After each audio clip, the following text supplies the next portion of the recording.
السلام علیکم دوستوں، میرا یوٹیوب چینل ہے۔ آپ سب دوستوں سے گزارش ہے میرے چینل کو لائک کمنٹ اور سبسکرائب کریں۔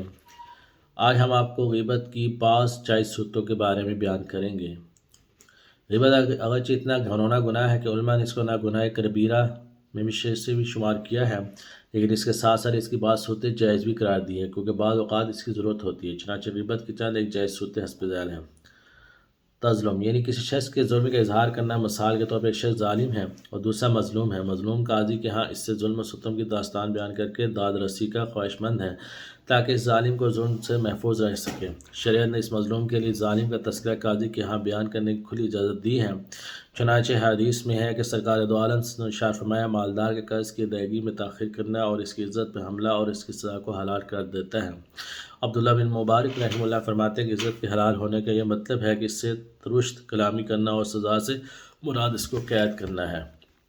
واقعی یہ انتہائی ظلم ہے کہ ایک شخص کسی سے قرض لیتا ہے، پھر کچھ عرصے کے بعد اس مقروض کو اللہ تعالیٰ مال و دولت سے نوازتا ہے اور اس کے حالات میں تبدیلی آ جاتی ہے۔ اب وہ اپنا قرض ادا کرنے کی پوری استطاعت رکھتا ہے، لیکن وہ اس قرض کی ادائیگی میں لیت و لعاب سے کام لیتا ہے۔ شریعت نے اس کی صورت میں کو ظلم کہا ہے، اور اب قرض دینے والے کے لیے شریعت نے جائز قرار دیا کہ وہ اس کو کہیں بات کر سکے یا حاکم وقت کے پاس اس کی شکایت کر سکے۔ چنانچہ حدیث میں ہے کہ سرکار دو علیہ وسلم نے ارشاد فرمایا، مالدار کے قرض کی ادائیگی یا مزدوری وغیرہ کی ادائیگی میں ٹال مٹول کرنا یا تاخیر کرنا ظلم ہے۔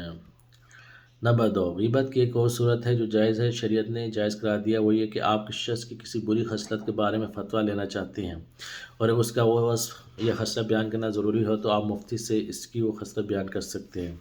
اس کی دلیل حدیث میں یہ ہے کہ فتح مکہ کے روز جب کہ قریش کی عورتیں رسول اللہ صلی اللہ علیہ وسلم کی بیعت کر رہی تھی تو سیدہ ہند رضی اللہ عنہا زوجہ ابو سفیان رضی اللہ عنہ سے سرکار دو عالم خدمت میں عرض کیا، یا رسول اللہ، ابو سفیان ایک بخیل آدمی ہے اور وہ مجھے گھریلو خرچ کے لیے اتنی رقم نہیں دیتا کہ جو میرے اور میرے بچوں کے لیے کافی ہو، کیا میں اس کو بتائے بغیر کچھ رقم لے لوں؟ آپ سے نے ارشاد فرمایا، ہاں، اتنی رقم لیا کرو جو تمہارے اور تمہارے بچوں کے دستور کے مطابق کافی ہو۔ اس طرح ایک اور حدیث میں سیدہ عائشہ رضی اللہ عنہ بیان کرتی ہیں کہ رفاع قرظی کی بیوی ایک مرتبہ سرکار دو عالم صلی اللہ علیہ وسلم کی خدمت میں حاضر ہوئے، عرض کیا، یا رسول اللہ، بے شک رفاع نے مجھے طلاق دے دی، میں نے اس کے بعد عبد الرحمن بن زبیر قرظی سے شادی کر لی، لیکن اس کے پاس تو صرف کپڑے کا پلو ہے، یعنی وہ نامرد ہے۔ فاسق معلن کی غیبت کا جواز بھی حدیث کی کتابوں سے ظاہر ہوتا ہے، کیونکہ اس سے مقصود فاسق کی تذلیل و توہین نہیں ہوتی، بلکہ لوگوں کو اس سے فسق و فجور سے بچانا ہوتا ہے۔ چنانچہ امام بحقی نے رحمہ اللہ نے روایت نقل کیا کہ ابن عینیہ نے فرمایا کہ 3 آدمیوں کی غیبت نہیں ہے: فاسق معلن، ظالم حاکم، اور اس بدعتی کی جن لوگوں کو بدعت کی طرف دعوت دے۔ اس طرح سیدنا حسن بصری رحمہ اللہ فرماتے ہیں، اہل بدعت کی بدعت کا ذکر کرنا غیبت نہیں ہے۔ اس طرح امام بخاری رحمہ اللہ نے اپنی صحیح میں روایت کی ہے کہ ایک شخص نے سرکار دو عالم صلی اللہ علیہ وسلم سے ایک دفعہ ملاقات کی اجازت طلب کی۔ آپ صلی اللہ علیہ وسلم نے فرمایا، اسے آنے دو، یہ برا آدمی ہے۔ جب وہ رسول اللہ کی خدمت میں اقدس میں حاضر ہوا تو آپ صلی اللہ علیہ وسلم نے اس سے نہایت نرمی سے گفتگو فرمائی۔ سیدہ عائشہ رضی اللہ عنہا نے فرماتی ہیں کہ میں نے بارگاہ رسالت میں عرض کیا، یا رسول اللہ، آپ نے اس شخص کے بارے میں وہ کہا جو آپ نے کہا تھا، اور آپ نے اس کے ساتھ نہایت نرمی سے کلام فرمایا۔ آپ نے فرمایا، عائشہ، بدترین لوگ وہ ہیں جن کی بد کلامی اور درگشت خوئی کی وجہ سے لوگ ان سے ملنا چھوڑ دیں۔ اس حدیث سے پتہ چلتا ہے کہ سرکار دو عالم صلی اللہ علیہ وسلم نے سیدہ عائشہ رضی اللہ عنہا سے اس شخص کی برائی اس لیے بیان فرمائی تاکہ کوئی شخص سرکار دو عالم سے نرمی کلامی شیریں گفتاری کی وجہ سے اس کو نیک و صالح آدمی نہ سمجھ لے اور اس کے دامن فریب میں نہ آ جائے۔ کسی برائی کے ازالے کے لیے بھی کسی شخص کی غیبت کرنے کا جواز حدیث میں ملتا ہے۔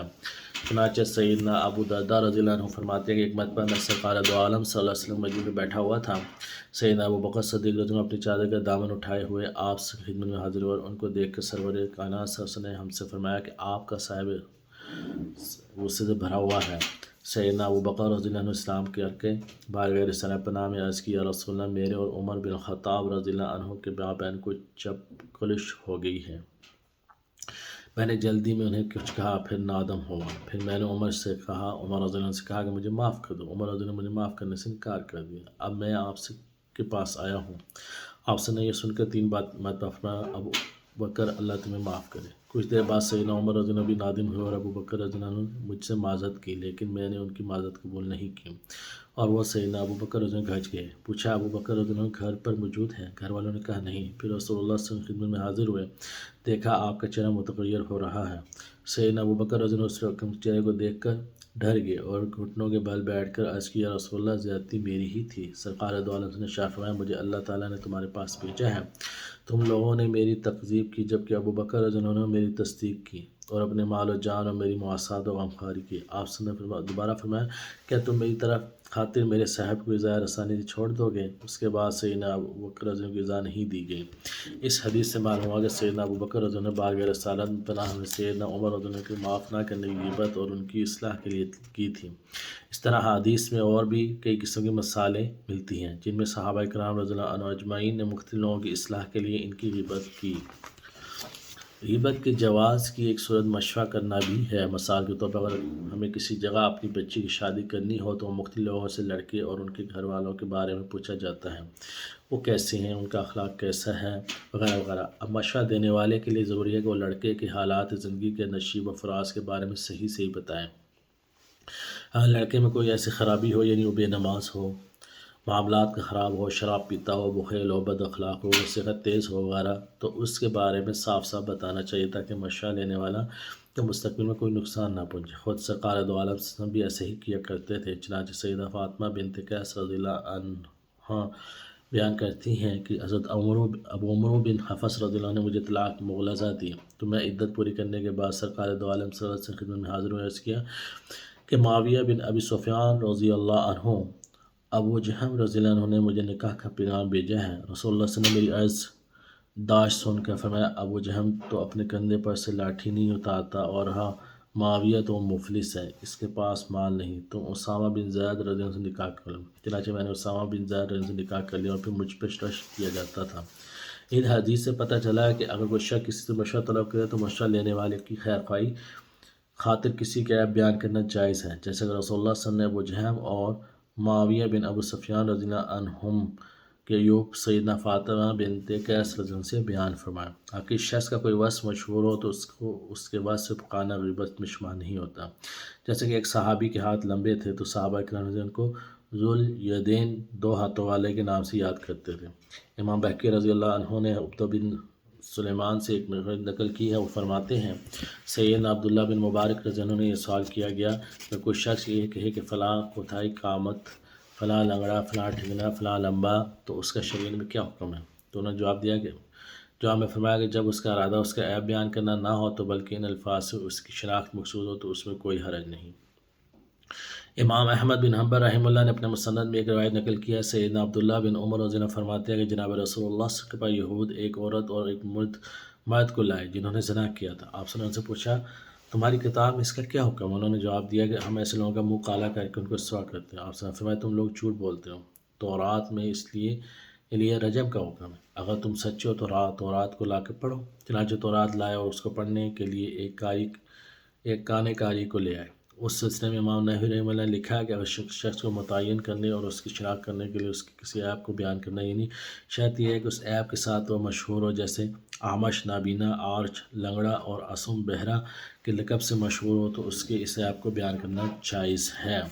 کسی شخص کے شر سے لوگوں کو محفوظ رکھنے کے لیے اس کا عیب بیان کرنا، جیسے مجروح راویوں، گواہوں اور مقدمات میں مختلف لوگوں پر جرح کرنا جائز ہے، بلکہ بعض دفعہ واجب ہے کہ جیسا علم و اسماء اور رجال جس میں لوگوں پر جرح کی جاتی ہے، ان کے عیوب و نقائص لوگوں کے سامنے بیان کیے جاتے ہیں تاکہ حدیث نبویہ اور احکام شریعہ صحیح طریقے سے لوگوں کے سامنے آئیں اور کذاب اور راویوں کی وضع اور حدیثوں سے لوگوں کو محفوظ رکھیں، کیونکہ حدیث کا متن اس کی سند پر موقوف ہے۔ سند صحیح متصل سے کوئی بات ثابت ہوگی تو اس کی تمام ذمہ داریاں لازم آ جاتی ہیں۔ حدیث اگر حجت ہے اور اس پہ عمل ضروری ہے تو اس کی سند معلوم کرنا اور اس کے راویوں کی جانچ پڑتال کرنا سب علم دین قرار پائے گا۔ اور یہ اصول ہے کہ واجب کا مقدمہ واجب ہوتا ہے، اور قرآن حکیم سے ثابت ہے کوئی فاسق تمہارے پاس کوئی خبر لائے تو اس کی تحقیق کر لیا کرو۔ لہذا راویوں کی بابت تحقیق کرنا اور ایک عظیم دینی فریضہ اور ذمہ داری ہے۔ پس راویوں کو جاننا خود دین ہے، اس لیے امام محمد بن سیرین رحمہ اللہ فرمایا کرتے تھے بے شک یہ علم دین ہے، پس دیکھ لیا کرو تم کن لوگوں سے اپنا دین حاصل کر رہے ہو۔ سیدنا عبداللہ بن مبارک رحمہ اللہ نے سند کی اہمیت کے ان الفاظ میں واضح فرمایا ہے، اسناد بھی دین کا ایک حصہ ہے، اگر یہ نہ ہوتی تو ہر شخص جو چاہتا کہہ دیتا۔ چنانچہ محدثین نے اس علم کے معیار کی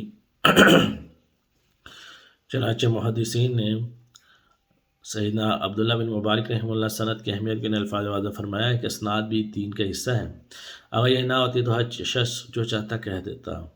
چنانچہ محدثین نے اس علم کے معیار کی اس طرح چھان پھٹک کی ہے کہ حدیث کے سب راویوں کو عیوب و محاسن کو کتابوں کے سینوں میں محفوظ کر دیا، اور اسماء و رجال پر عظیم الشان اور ذہنیم کتابیں لکھی اور حدیث کے راویوں کے حالات کو کھولا اور واضح کیا کہ ان حالات کی ان کے ماضی اور حال اور مستقبل کی تفصیل کے ساتھ تحقیق اور تفشیش کی، اس طریقے سے آیات کے سامنے احادیث کی تصحیح و تضعیف کی اور قبول روایات کے معیار کو وقی بنایا، یہاں تک کہ جو شخص سلف کو برا بھلا کہے اس کی روایات نہ لینے کا حکم فرمایا۔ چنانچہ ایک راوی حدیث کے بارے میں یوں لکھا ہے، عمر بن ثابت کی روایت کو چھوڑ دو کیونکہ وہ سلف صالحین کو برا کہتا ہے۔ اسماء و رجال کے علم کی ابتدا کچھ اس طرح ہوئی کہ حدیث کے اولین راوی جب تک صحابہ اکرام رضی اللہ عنہم تھے اس علم کی ضرورت نہ تھی، کیونکہ وہ سب کے سب عادل اور انصاف پسند اور محتاط تھے۔ کبائر تابعین بھی اپنے علم و طبقے کی روشنی میں ہر جگہ قبولیت کے لائق سمجھے جاتے رہے۔ جب فتنوں اور بدعات کے دور شروع ہوا تو راویوں کی جانچ پڑتال شروع ہوئی۔ چنانچہ تابعین میں سے کئی ائمہ نے راویان حدیث میں کلام کیا۔ ان میں امام حسن بصری رحمہ اللہ اور طاؤس رحمہ اللہ نے، معبد جوہنی بھی کلام کیا، سعید بن جبیر رحمہ اللہ نے طلق بن حبیب میں کلام کیا، امام ابراہیم نخعی اور عامر الشعبی نے حارث اور میں کلام کیا۔ اس طرح دوسرے اہل علم نے بھی مختلف راویوں میں کلام کیا اور کمزور راویوں کی تضعیف کی۔ انہیں اس بات پر مسلمان کی خیر خواہی کے جذبے نے آمادہ کیا۔ اس سے یہ نہ سمجھا جائے کہ ان کی غرض لوگوں پر طعن کرنا اور غیبت کرنا تھا، بلکہ ان کی غرض ان راویوں کی ضعف بیان کرنا تھا تاکہ وہ پہچانے جائیں۔ اس سے ان کی غرض دین کی خیر خواہی تھی اور دین میں ثابت قدمی تھی، کیونکہ حقوق و اموال کے بارے میں شہادت دینے کی نسبت دین کے بارے میں شہادت دینے کی زیادہ ضرورت ہے۔ یہ تھی کہ وہ چند صورتیں جن میں کسی شخص کے عیوب اور نقائص بیان کرنے کو جائز کہا گیا، کیونکہ ان صورتوں میں تذلیل اور توہین مقصود نہیں ہوتی، بلکہ جس کے عیوب بتائے جاتے ہیں دوسروں کو اس کے نقصانات بچانا مقصود ہوتا ہے۔ علامہ شامی رحمہ اللہ نے اپنے فتاویٰ رد المختار میں 11 صورتوں میں غیبت کو جائز قرار دیا ہے، بلکہ ان میں سے بھی بعض صورتوں کو غیبت کرنا واجب ہوتا ہے۔ وہ 11 صورتیں حسب ذیل ہیں۔ مجہول شخص کی غیبت جائز ہے۔ مجہول سے مراد یہ ہے کہ کسی شخص کی تعین نہ کی جائے بلکہ عام نام لیا جائے، جیسے یہ کہا جائے کہ بعض لوگ گالیاں دیتے ہیں، فلاں جگہ کے لوگ سود کھاتے ہیں، فلاں جگہ کے لوگ چور ہیں، وغیرہ وغیرہ، یہ جائز ہے۔ جو شخص علانیہ گناہ کرے اس طرح گناہ کرنے میں کوئی شرم و حیا محسوس نہ کرے، اس کی غیبت جائز ہے۔ چنانچہ سرور کائنات صلی اللہ علیہ وسلم نے ارشاد فرمایا، جو شخص اپنے چہرے سے شرم و حیا کی چادر اتار دے اس کی کوئی غیبت نہیں، لیکن وہ جو شخص شدہ طور پر معصیت کا ارتکاب کرے اس کی غیبت کرنا جائز نہیں۔ نمبر 3، اگر کسی شخص نے نکاح، شراکت، پڑوس، امانت رکھوانے کے لیے کسی کے بارے میں مشورہ طلب کیا جائے تو ان معاملات میں مشورہ دیتے وقت کسی کی عیب بیان کرنا یعنی غیبت کرنا جائز ہے۔ مثلا ایک شخص اپنی بیٹی کا نکاح کسی لڑکے سے کرنا چاہتا ہے اور وہ لڑکے کے کسی دوست سے اس بارے میں مشورہ طلب کرتا ہے۔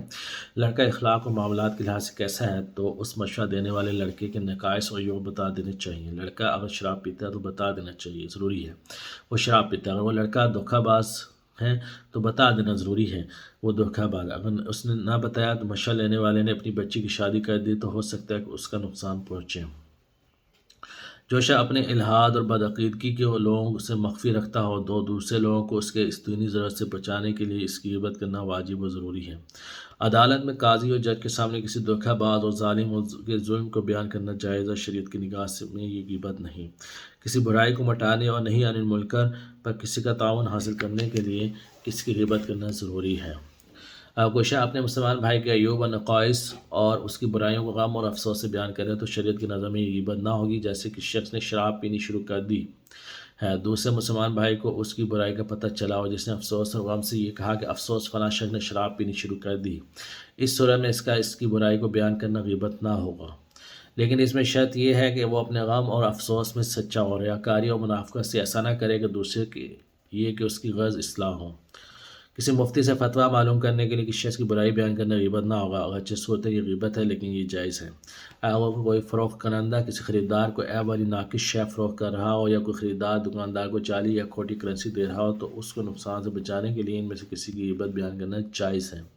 اگر کوئی شخص کسی عیب والے لقب سے مشہور ہو تو اس کا اس عیب کے ساتھ ذکر کرنا جائز ہے، جیسے عور، کانا یا آمش، نابینا، تو ان کے مشہور القاب سے یاد کرنا غیبت نہیں ہے۔ مجروح راویوں اور گواہوں کے عیب بیان کرنا نہ صرف جائز ہے بلکہ واجب ہے۔ امام نووی رحمہ اللہ نے صحیح مسلم کی شرح اپنی کتاب الاذکار میں بھی غیبت کی کچھ جائز قسمیں لکھی ہیں، اہل علم وہاں ملاحظہ فرما لیں۔ اللہ رب العالمین کا نتفق جزاک